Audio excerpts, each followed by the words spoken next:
Hi friends, ನಿಮ್ಮೆಲ್ಲರಿಗೂ ಕೂಡ ನಿಮ್ಮದೇ ಆಗಿರ್ತಕ್ಕಂಥ ಯೂಟ್ಯೂಬ್ ಚಾನಲ್ ಸ್ಟಡಿ ವಿತ್ ಪರಶುರಾಮ್ಗೆ ಸ್ವಾಗತ ಅಂತ ಹೇಳ್ತಾ, ಯಾರೆಲ್ಲ ಕಾಮ್ಸ್ ಅಲ್ಲಿ KAMS ಅಲ್ಲಿ ಹಾಜರಾತಿ ನೋಂದಣಿಗಾಗಿ ಬಹಳಷ್ಟು ಜನ ಏನ್ ಮಾಡ್ತಾ ಇದ್ದಾರೆ ಅಂತಂದ್ರೆ ಗೊಂದಲಗಳಾಗ್ತಾ ಇದ್ದಾವೆ. ಅದಕ್ಕೆ ಸರಿಯಾಗಿರ್ತಕ್ಕಂಥ ಒಂದು FAQಗಳಿದ್ದಾವೆ, ಪದೇ ಪದೇ ಕೇಳ್ತಕ್ಕಂಥ ಪ್ರಶ್ನೆಗಳಿಗೆ ಉತ್ತರಗಳಿದ್ದಾವೆ. ಅವುಗಳನ್ನ ನೋಡೋಣ. ಇದರಿಂದನೂ ಕೂಡ ನಿಮ್ಮ ಸಮಸ್ಯೆಗಳು ಪರಿಹಾರ ಆಗ್ತವೆ, ಗೊಂದಲಗಳು ಸಹಿತ ಪರಿಹಾರ ಆಗ್ತವೆ. ಇದೇ ತನ್ನಾಗಿರ್ತಕ್ಕಂಥ ಕಾಮ್ಸ್ ಅಲ್ಲಿ ಯಾವ ತರನಾಗಿ ನೋಂದಣಿಗಳನ್ನ ಮಾಡ್ಕೊಳ್ಬೇಕು ಅನ್ನೋದನ್ನ ಕೂಡ ನಾನು ವಿಡಿಯೋ ಹಾಕಿದ್ದೀನಿ. ಅದರ ಲಿಂಕ್ ಅನ್ನ ಸಹಿತ ಕೊಡ್ತೀನಿ, ಅದನ್ನ ಕೂಡ ನೋಡಿ ಅಂತ ಹೇಳ್ತಾ ಈ ವಿಡಿಯೋವನ್ನ ಪ್ರಾರಂಭಿಸ್ತೀನಿ. ಫಸ್ಟ್ ಬರ್ತಕ್ಕಂಥ ಪ್ರಶ್ನೆ ಇತ್ತು, ಈ ಕರ್ತವ್ಯ ಅಪ್ಲಿಕೇಶನ್ ಅನ್ನ ಎಲ್ಲಿ ಡೌನ್ಲೋಡ್ ಅನ್ನ ಮಾಡಬೇಕು? It's a very simple. ಪ್ಲೇಸ್ಟೋರ್ಗೆ ಹೋಗಿ. ಪ್ಲೇಸ್ಟೋರ್ಗೆ ಹೋದ ನಂತರ ಅಲ್ಲಿ ಏನ್ ಮಾಡಿ ಅಂತಂದ್ರೆ KAAMS ಅಂತಕ್ಕಂಥದ್ದನ್ನ ಹಾಕಿದ್ರೆ ಸಾಕು. ಮೇಲೇನೆ ಬರ್ತದೆ ಕರ್ತವ್ಯ ಅಂತ ಮಧ್ಯದಲ್ಲಿ ಇದೆ. ಅದನ್ನ ನೀವೇನ್ ಮಾಡ್ಬೋದು, ಡೌನ್ಲೋಡ್ ಅನ್ನ ಮಾಡ್ಬೋದು. ಸೆಕೆಂಡ್ ಒನ್, ಈ ಕರ್ತವ್ಯ ಒಂದು ಅಪ್ಲಿಕೇಶನ್ ಅಲ್ಲಿ ಯಾರು ಅರ್ಹರಾಗಿದ್ದಾರೆ ಅಂತ ಕೇಳಿದ್ದಾರೆ. ಫಸ್ಟ್ ಏನಪ್ಪಾ ಅಂದ್ರೆ ಸರ್ಕಾರಿ ನೌಕರರು KGID ಸಂಖ್ಯೆಯನ್ನು ಹೊಂದಿರಬೇಕು. ಆಮೇಲೆ ಗುತ್ತಿಗೆ ಆಧಾರಿತ ನೌಕರರು ಅವರು ನೌಕರರ ಐಡಿಯನ್ನು ಹೊಂದಿರ್ತಾರೆ. ಇವರು ಮಾತ್ರ ಏನಾಗಿರ್ತಾರಪ್ಪ ಅಂದ್ರೆ KAMS ಅಲ್ಲಿ ಹಾಜರಾತಿ ಹಾಕ್ಲಿಕ್ಕೆ ಅರ್ಹತೆಯನ್ನ ಹೊಂದಿದ್ದಾರೆ. ಪ್ರಶ್ನೆ 3, KGID ಸಂಖ್ಯೆ ತಪ್ಪಾಗಿದ್ದರೆ ಏನು ಮಾಡಬೇಕು? It's a very easy. KGID ಸಂಖ್ಯೆ ತಪ್ಪಾಗಿದ್ರೆ ಏನು ಸಮಸ್ಯೆ ಇಲ್ಲ. ನಿಮ್ಮ ವೇತನ ಬಟವಾಡೆ ಅಧಿಕಾರಿ DDO ಇರ್ತಾರಲ್ಲ, ಅವ್ರಿಗೆ ನೀವು ಲಿಖಿತವಾಗಿ ಒಂದು ಅರ್ಜಿಯನ್ನ ಕೊಟ್ಟಿದ್ರೆ ಸಾಕು. ನಿಮ್ಮ ಕರೆಕ್ಟ್ ಆಗಿರ್ತಕ್ಕಂಥ KGID ಸಂಖ್ಯೆಯನ್ನ HRMS ಅಲ್ಲಿ ಇಂದೀಕರಣವನ್ನ ಮಾಡ್ತಾರೆ. ನೆಕ್ಸ್ಟ್, ನೌಕರರ ಐಡಿ ಅಂದ್ರೆ ಏನು? ಈ ನೌಕರರ ಐಡಿ ಇದು ಕೇವಲ ಸಂಬಂಧಪಟ್ಟಿರ್ತಕ್ಕಂಥದ್ದು ಹೊರಗುತ್ತಿಗೆ ಆಧಾರಿತ ನೌಕರರಿಗೆ ಮಾತ್ರ.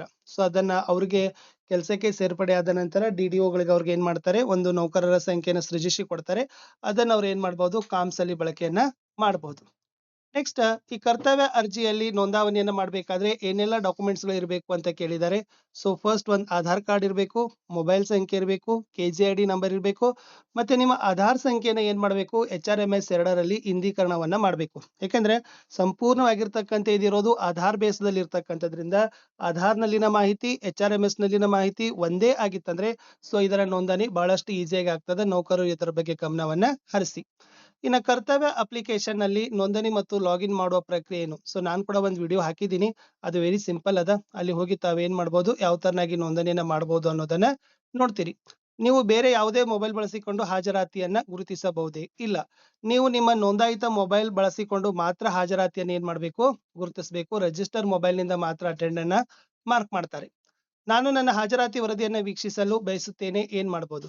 ಇಲ್ಲಿ ಹಾಜರಾತಿಯ ವರದಿಯನ್ನು ವೀಕ್ಷಿಸಲಿಕ್ಕೆ ಕೆಳಗಡೆ ಮಂತ್ಲಿ ರಿಪೋರ್ಟ್ ಇದೆ, ಮತ್ತೆ ವ್ಯೂಗಳು ಕೂಡ ಇದಾವೆ. 2 ಟ್ಯಾಬ್ಗಳಿದಾವೆ. ಅವುಗಳನ್ನ ಬಳಸಿ ನಿಮ್ಮ ಹಾಜರಾತಿ ವರದಿಯನ್ನ ವೀಕ್ಷಿಸಬಹುದು.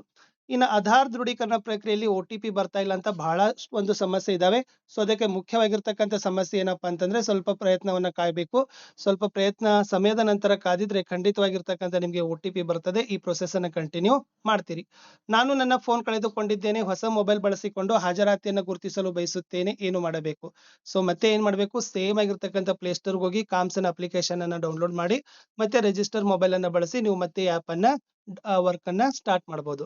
ನನ್ನ ಕಚೇರಿ ಸ್ಥಳ ತಪ್ಪಾಗಿದೆ, ಏನು ಮಾಡಬೇಕು? ಕಚೇರಿ ಸ್ಥಳ ತಪ್ಪಾಗಿದ್ರೆ ಮೇನ್ ಮಾಡ್ತಕ್ಕಂಥದ್ದೇ DDOಗಳಿಗೆ ಬರಿಬೇಕು. ಅವರು ಅದನ್ನ ಸರಿಪಡಿಸ್ತಕ್ಕಂಥ ಕೆಲಸವನ್ನ ಮಾಡ್ತಾರೆ. ನಾನು ಡೆಪ್ಯುಟೇಷನ್, ಹೆಚ್ಚುವರಿ, ಇತರೆ ಕರ್ತವ್ಯಗಳಲ್ಲಿದ್ದೇನೆ, ಕರ್ತವ್ಯ ಅಪ್ಲಿಕೇಶನ್ ಬಳಸಿಕೊಂಡು ಹಾಜರಾತಿಯನ್ನ ಗುರುತಿಸಬಹುದೇ? ಹೌದು. ನೀವು ಡೆಪ್ಯುಟೇಷನ್ ಆಗಿರ್ಬೋದು ಅಥವಾ ಹೆಚ್ಚುವರಿ ಆಗಿರ್ಬೋದು, ಬೇರೆ ಎಲ್ಲಾ ಕಚೇರಿ ಕೆಲಸಗಳಲ್ಲಿದ್ರೆ ಅದೇ ಸ್ಥಳದಿಂದ ನೀವ್ ಏನ್ ಮಾಡ್ಬೇಕಾಗ್ತದ, ಹಾಜರಾತಿಯನ್ನ ಕೊಡ್ಬೇಕು.